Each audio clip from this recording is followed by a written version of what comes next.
I don't give too much advice about healthy relationships, but sex is the glue that holds a relationship together. I've said that I've said that on Pat Campbell's show several. I got in trouble for that, but like, that's true. Sex is the glue that holds a relationship together. I'm not saying it's like the only thing, but it's the thing that holds it together, because without it, you got no relationship. I mean, as far as, people always say, I hate it when people say, oh, my wife is my best friend. My wife is not my best friend. My wife is my wife. You know who's my best friend? That dog. Ned is my best friend. Sorry, guys, but Ned is my best friend. Yeah, I got a lot of good friends. I'm sure there's, I got some best friends in the chat right now. Ned's my best friend. My wife's my wife.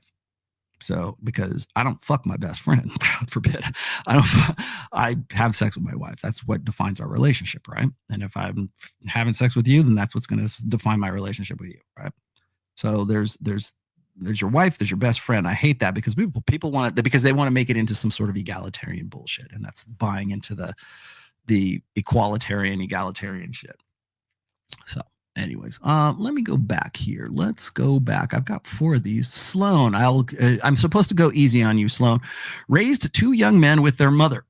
Now they are 28 and 26 and own property and businesses. Okay, sorry.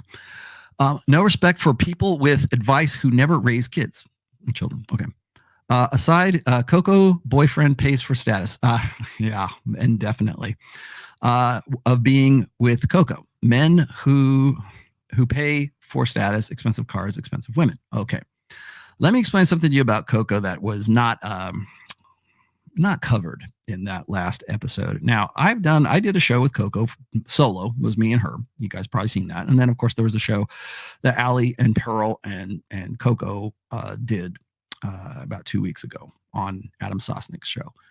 And in that time between Coco being on with me and Coco being on with them, come to find out that Coco's lifestyle is pretty much bankrolled by her boyfriend.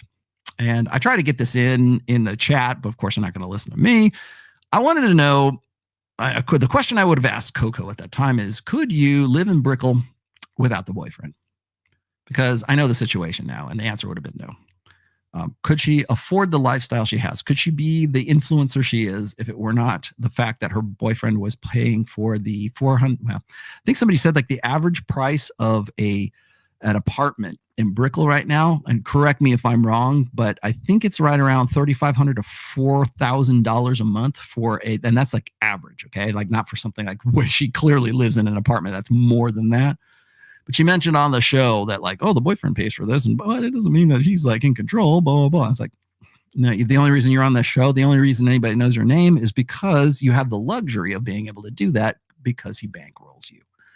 So you have to take that into consideration. And you always have to take that stuff with a grain of salt. And Sloan, thank you very much for that.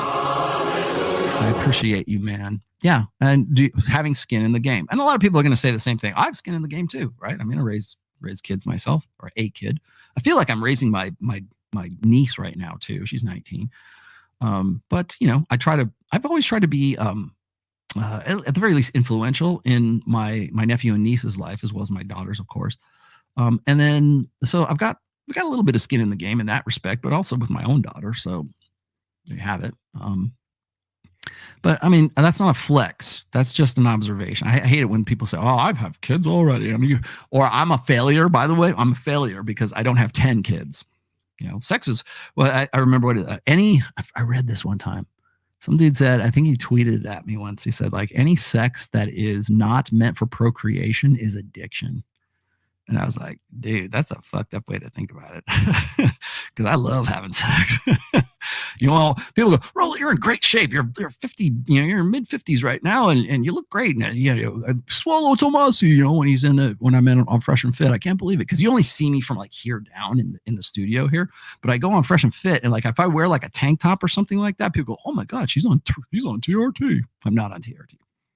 But they looked at it and I go, I'm like, yeah, I'm in shape. I try to stay in shape. I think for my age, I'm certainly in I'm already well past the 75% of guys that are overweight, because I'm not overweight. I'm in very good shape.